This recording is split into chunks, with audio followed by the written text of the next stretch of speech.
Bendiciones, el Señor les bendiga.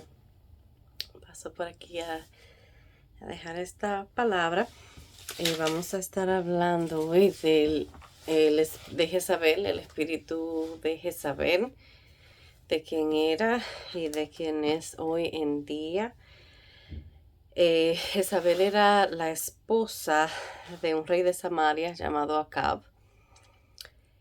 Acab era un hombre almático, que se dejaba mucho manipular por sus sentimientos, y lo podemos ver en el libro Primera de Reyes, en el versículo 20 podemos ver esta cualidad en este hombre, se puede decir, característica, no cualidad, características. Entonces este hombre se ponía triste, se enojaba con facilidad y no tenía carácter de rey.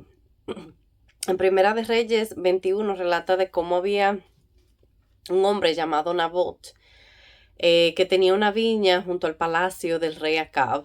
El rey Acab quiso la viña de Nabot porque estaba ahí cerca de su palacio, de su casa, y él la quería para sembrar legumbres. Él le ofrece a Nabot una viña mejor que la que éste tenía a cambio de su viña, o le ofreció darle el pago en dinero de lo que costaba la viña. Nabot se rehusó porque esta era una herencia de sus padres, y le dijo que no al rey. El rey se enoja, se entristece, se va a su cama, se va a su casa, se acuesta, no come, hace un berrinche, voltea su cara hacia la pared y no quiere salir de su cuarto. Entonces llega su esposa, Jezabel, y le pregunta que qué le pasa, que qué le acontece. Procede y le cuenta lo que pasó de cómo Nabot se rehúsa a darle su viña. Entonces entra Jezabel en la escena en Primera de Reyes 21:5, y lo voy a leer para que entendamos un poquito más. En el nombre del Padre, del Hijo y del Espíritu Santo, dice: vino a él su mujer Jezabel y le dijo: ¿por qué está tan decaído tu espíritu y no comes? Él respondió: porque hablé con la voz de Jezreel y le dije que me diera su viña por dinero, o que si quería le daría otra viña por ella. Y respondió: yo no te daré mi viña. Y su mujer Jezabel le dijo: ¿eres tú ahora rey? ¿No eres tú ahora rey de Israel? Levántate y come, alégrate, y yo te daré la viña de Nabot de Jezreel. Entonces, aquí nosotros podemos ver cómo ella era influyente sobre él, sobre su esposo, cómo tomó una decisión. Simplemente le dijo: párate, levántate, alégrate, yo te voy a devolver tu viña. Y no consulta con él. Yo no creo, la palabra no lo dice, yo no creo que ella consulta con él de cuál es el plan de cómo ella le va a devolver su viña. Ella simplemente le dijo: no, no te preocupes, yo arreglo la situación, tú tranquilo, en mis propias palabras. Entonces, ella arma un plan, toma autoridad sin consultar al rey, escribió cartas al nombre del rey y la selló con el anillo del rey, y la mandó a la ciudad, a los ancianos y a los principales de la ciudad de donde estaba Nabot. Y el 21:9, la carta hace un llamado que parece hasta un poquito espiritual, porque ella convoca un ayuno. Y el ayuno usualmente se usaba cuando se buscaba humillación o un favor, ¿verdad? Era como asunto serio. Entonces, ella hace que dos hombres, en testimonio lo voy a leer, dice, el 8 dice: entonces ella escribió cartas en nombre de Acabe, la selló con su anillo, la envió a los ancianos y a los principales que moraban en la ciudad con Nabot. Y las cartas que escribió decían así: proclamad ayuno y poned a Nabot delante del pueblo, y poned a dos hombres perversos delante de él, que atestiguasen contra él y digan, tú has blasfemado a Dios y al rey. Entonces sacadlo y apedreadlo para que muera. Entonces en el tiempo de antes, para que una persona fuera enjuiciada, perdón, se necesitaba el testimonio de dos personas. Tenían que ser dos personas mínimas para que este testimonio pudiera considerarse como verdadero, como que yo y otra persona más vimos a esta persona haciendo esto y esto. Si los dos estamos de acuerdo y decimos sí, que vimos esto, ya eso era suficiente, ¿verdad? Porque en los tiempos de antes, pues la palabra de un hombre valía mucho, cuanto más no iba a valer dos, pero si vemos, dicen que eran dos hombres perversos porque ella sabía que dos personas con temor de Dios no se iban a prestar para algo así. Entonces, dice que en el 21:10 podemos ver cómo ella hace una trampa, ¿verdad? Y buscan a estos dos hombres perversos e inculpan a Nabot de blasfemar en contra de Dios y el rey, en contra del rey, porque las autoridades en ese tiempo, los reyes eran puestos por Dios. Entonces, blasfemar en contra de un rey era casi lo mismo que blasfemar en contra de Dios. Y un pecado así era digno de muerte y era ser apedreado. Entonces, si leemos el 21 hasta el 26, el 15 hasta el 16, 15 y 16, dice, cuando Jezabel oyó que Nabot había sido apedreado y muerto, dijo a Acab, levántate, toma la viña de Nabot de Jezreel, que no te la quiso dar por dinero, porque Nabot no vive, sino que ha muerto. Y oyendo Acab que Nabot era muerto, se levantó para descender a la viña de Nabot de Jezreel para tomar posesión de ella. Entonces vemos como ya cuando todo estaba concluido su plan, que ella trama, le dice al rey, ok, ya levántate, todo está solucionado, y vemos como el rey todavía estaba como en posición de su huelga, si se pudiera decir. Entonces cuando escucha esta noticia, entonces él se levanta como si nada, él no sabe qué pasó con Nabot. Bueno, sí sabe porque ya se lo dijo, pero no preguntó, no le importó, él lo único que estaba, como quien dice, contento de que había obtenido lo que él quería, ¿verdad? Y ni siquiera preguntó quizás qué le había pasado ni nada. Lo que sabía era que lo que él quería lo había obtenido. Entonces, luego de esto acontece, Dios le habla a Elías, que era el profeta, uno de los profetas en ese tiempo, y le deja saber que no le agradó lo que hizo Acab y que Acab había hecho lo malo delante de los ojos de Dios, y pronuncia juicio en contra de Acab y de Jezabel su esposa, que incluso hasta sus descendientes iban a ser castigados por lo que ellos habían hecho. Y dice que asimismo, como los perros habían lamido la sangre de Nabot, el que fue apedreado, así también sería su sangre y la de su esposa Jezabel también lamidas por los perros. Y más adelante podemos ver cómo después de esto, bueno, en ese momento, cuando Acab escucha el juicio de Dios, que Dios le manda a hablar y le dice, no me gustó lo que hiciste y esto es lo que va a pasar contigo, con tu esposa y con tus hijos. Él se humilla delante de Dios y él se arrepiente y alcanza misericordia delante de Dios, porque Dios le habla a Elías y le dice, mira, se ha humillado, no voy a traer este mal que yo he hablado en contra de él en sus días, pero sí lo voy a hacer en contra, en el tiempo de sus hijos, cuando sus hijos estén en el tiempo de ellos, voy a hacer lo que he dicho. Entonces, podemos ver que más adelante Jezabel no tiene nada de temor, ella sigue adelante, toma más fuerza y aún más poder, se vuelve aún más perversa, y a tal grado que el Señor había hablado y había dicho que nadie había hecho tal mal delante de sus ojos como habían hecho Jezabel y Acab.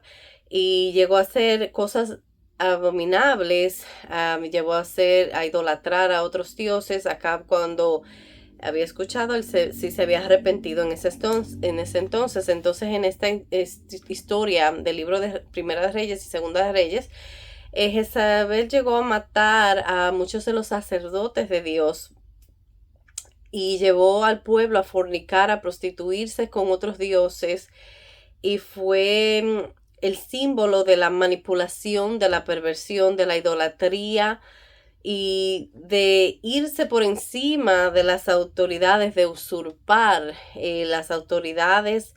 Era símbolo de la premeditación, ¿verdad?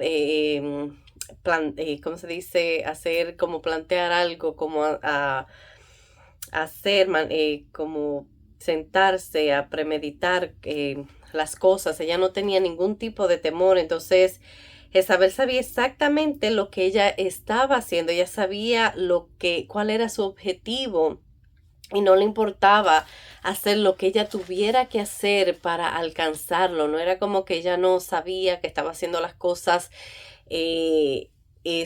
como sin conocimiento, ¿verdad? Entonces ella no tenía remordimiento alguno. Era idólatra del dios Baal, que en estos tiempos es uno de los dioses, de los nombres, perdón, con que se conoce al diablo. Jehová los reprenda. Y su nombre en sí era, su sinónimo es de una mujer o persona sin ninguna vergüenza y sin ningún valor. No tenía valores y no tenía vergüenza alguna. Entonces en Apocalipsis, cuando Dios le habla a las iglesias, reprende específicamente a la iglesia de Tiatira y le dice que tenía contra ellos, que dejara que Jezabel, o el espíritu de Jezabel, que operaba en Jezabel en ese tiempo del Antiguo Testamento, que operara en la iglesia, ¿verdad? Y que seduciera a sus siervos a fornicar y a comer cosas sacrificadas a los ídolos. Fornicar es la palabra que se usa para cuando personas que no están casadas estén teniendo relaciones, ¿verdad? Pero en lo espiritual es fornicar en contra de Dios, es como querer estar con Dios, ¿verdad? Pero estar en las cosas del mundo. Es no consagrarnos solamente a Dios, es no serle fiel solamente a Dios. Entonces, también seducir, ¿verdad? Es como atraer al pueblo de Dios a las cosas que no son de Dios, ¿verdad? Es apartar sutilmente al pueblo de Dios de las cosas de Dios, de las cosas del reino de Dios, ¿verdad? Es distraer a la iglesia, a los siervos de Dios, de todo lo que tenga que ver con Dios, y hacer que su enfoque se vaya a lo que quieren, ¿verdad? Y que al final es idolatrar a Baal.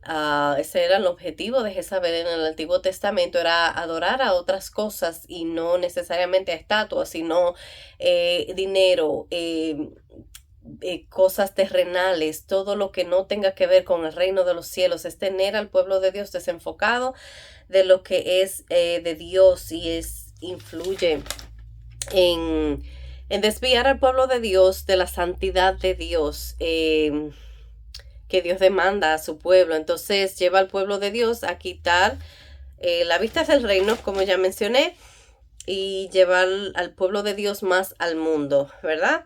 Y este espíritu opera en lo que es la sensualidad, pero no solo eso, porque mucha gente se enfoca en esa parte, en cómo se viste una mujer o un hombre, lo cual sí tiene que ver, porque Jezabel, ese espíritu, ella usaba su sensualidad, ¿verdad? Cuando Jehú fue enviado por Dios a matar a Jezabel, ella sin ningún temor, ella se atavia, se pinta sus ojos y se pone en la ventana tratando como de seducir a Jehú. Y, y ya sabía lo que tenía que hacer, y yo escuché, ahora me llega a la mente, memoria, de un pastor que él daba testimonio de cómo él tuvo un sueño, de cómo Dios le permitió ver en el mundo espiritual diferentes como espíritus y estos espíritus le tiraban como si fueran unos tipos de balas. La palabra habla de dardos. Yo creo que eso era lo que le estaba viendo, pero lo describe como unos tipos de balas y que las podía esquivar, ¿verdad? Entonces él se sentía fuerte porque él podía esquivar lo que los espíritus le estaban tirando, pero que llega un momento en el que el espíritu de Jezabel se le para enfrente, perdón, y él va como para encima de ella, porque él ya se sentía seguro, él pensaba que él la podía derrotar, y que en ese momento él va como con toda su fuerza para encima de ella, pero que ella empieza a seducirlo, y que la seducción era tan fuerte que él no podía vencer, como que empezó a perder fuerza mientras más se acercaba, mientras más la veía como con poca ropa, como su desnudez, ¿verdad? La sensualidad de ella era tan fuerte que él, mientras más se acercaba para ir como a vencerle, a derrotaba, más se debilitaba. Entonces el Señor tuvo que intervenir y lo sacó y lo llevó a otro lugar, porque si él hubiese seguido hacia adelante, se iba a debilitar. Entonces el Señor le permitió ver lo fuerte, la potestad que es el espíritu de Jezabel.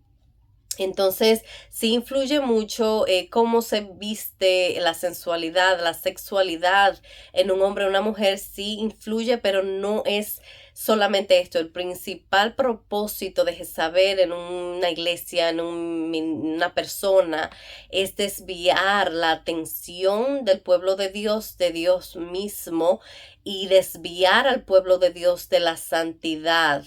Ese es el principal objetivo, propósito. Es de que se haga lo que ese espíritu quiere, es tener dominio, control. No le gustan los cambios, no le gustan los cambios. Y le gusta infundir miedo y temor. O sea, que cuando estamos teniendo como situaciones que nos damos cuenta a veces, ¿verdad? Si como sensualidad o sexualidad, como que nos estamos desviando, que queremos como infundirle miedo a la gente, o que queremos manipular a la gente, porque vemos como ella también usaba la manipulación cuando queremos estar por encima. Puede ser una esposa en una casa que quiere que las cosas se hagan como ella quiere, ¿verdad? Que no consulta a su esposo para hacer cosas que le corresponden al esposo hacer, que viene ella y quiere hacerlo ella. O sea, tenemos que ver, no necesariamente, pero tenemos que ver y preguntarnos de dónde están viniendo estas cosas, ¿verdad? Y más sobre todo en una iglesia que es donde ella quiere operar, ¿verdad? Y es desviar a los siervos y a las siervas de Dios, es estar por encima de las autoridades, que el enfoque se vayan sobre ellos, es que el temor sea sobre ellos, como que ni siquiera que el pueblo le tema a Dios, sino a ellos. Entonces hay que tener, porque una de las formas en que ella operaba era también infundiendo temor. Lo hizo con Elías, que fue uno de los profetas, yo creo que de la Biblia entera, uno de los más grandes profetas, que hizo que descendiera fuego del cielo. Y este hombre en un punto, cuando Jezabel había matado, si no me equivoco, 400 de los sacerdotes del Señor, y lo amenazó de muerte a él salió huyendo. Y ahí podemos ver que el infundir miedo, hay algo extraño ahí, hay que tener cuidado con eso. Este hombre, este profeta Elías, va y se esconde en una cueva de tanto temor que tuvo de Jezabel. Se escondió en una cueva, y hasta lo que él, y estaba tan decaído, fue tanta como su debilidad por el temor que ella le infundió, que quiso morirse. Le decía: basta ya, quítame la vida, yo no soy mejor que mis padres. Y el Señor entonces trata con él, y ya cuando él está fortalecido, entonces él vuelve y regresa con la fortaleza del Señor, y pronuncia juicio en contra de Jezabel nuevamente, porque ya Dios lo había hecho después de que mataron a Nabot. Y él vuelve, y entonces Dios habla con Jehú, que fue quien dio muerte a Jezabel, que fue enfocado en la misión que Dios le envió a que hiciera. Entonces, Em, Déjame ver qué más tengo por aquí. La maldad era tan grande de este espíritu que mataba a los reyes. Este espíritu también opera infundiendo miedo, que ya lo hablé. Em, este espíritu lo que quiere hacer es que las mujeres y los hombres de Dios caigan, que no busquen agradar a Dios. Entonces lo que hace es que infunde miedo sobre estas personas que quieren buscar hacerlo recto, traerlo de Dios a donde llegan, ¿verdad? Y este espíritu no quiere eso, no le agrada eso, entonces empieza a infundir miedo cuando ve que alguien se quiere levantar a traer lo que es de Dios, lo que es la santidad, lo que es que el pueblo busque y se meta con Dios. A este espíritu no le agrada y empieza a pelear en contra de estas personas, los empieza a perseguir, lo cual es la palabra correcta, es que los empieza a perseguir. Entonces, cuando vemos cosas así, ya sea en nuestro trabajo que en las iglesias, que es donde quiere operar este espíritu, en siervos de Dios, si los vemos, ya sea que están persiguiendo o que son perseguidos, entonces hay que orar fuertemente por esta situación, porque este espíritu no opere en nosotros, no opere en nuestras iglesias, no opere donde vayamos, ¿verdad? Que el Señor nos cubra y nos guarde y cubra nuestras iglesias, porque es algo que es muy fuerte. Y orar y renunciar a cualquier obra que tenga que ver o que pueda querer operar en nosotros o en nuestras iglesias. Y eso es todo lo que tengo para hoy. Tener en mente que todo lo que nosotros hacemos trae consecuencias, ¿verdad? A nosotros, a nuestras casas, aún a nuestros hijos, y tenemos que estar vigilantes. Yo creo que el mensaje es estar vigilantes a que esto ni cualquier cosa que sea de la carne o que sea de la oscuridad quiera operar en nosotros, no dejarnos, ¿verdad? Y y que a los que están siendo perseguidos por querer hacer lo bueno, recordarnos que Dios siempre está pendiente, que Dios es justo, y enfocarnos en Él y en lo que es de, si verdaderamente queremos tener a Dios en nosotros, en nuestras vidas, en nuestras casas, en nuestras iglesias, es buscar, vivir en santidad, buscar lo de Dios. Muchos tenemos luchas, ¿verdad? Y solamente con Dios y estando en la presencia de Dios y buscando lo de Dios es que vamos a poder vencer. El Señor les bendiga. Espero que esto les sea de bendición, y si quieren, si están interesados de buscar más, hacía tiempo que yo tenía el sentir de que era necesario, me gusta enfocarme en Dios, en Cristo, en lo que el Señor hizo por nosotros, ¿verdad? Lo que el Señor me ha dado a mí es más como para evangelizar, pero estas son cosas que son necesarias saberlas, porque hay cosas con las que estamos nosotros lidiando y no sabemos qué es exactamente, y el Señor quiere hablarnos y revelarnos qué es lo que está pasando. Entonces hay que estar vigilantes. El Señor les bendiga.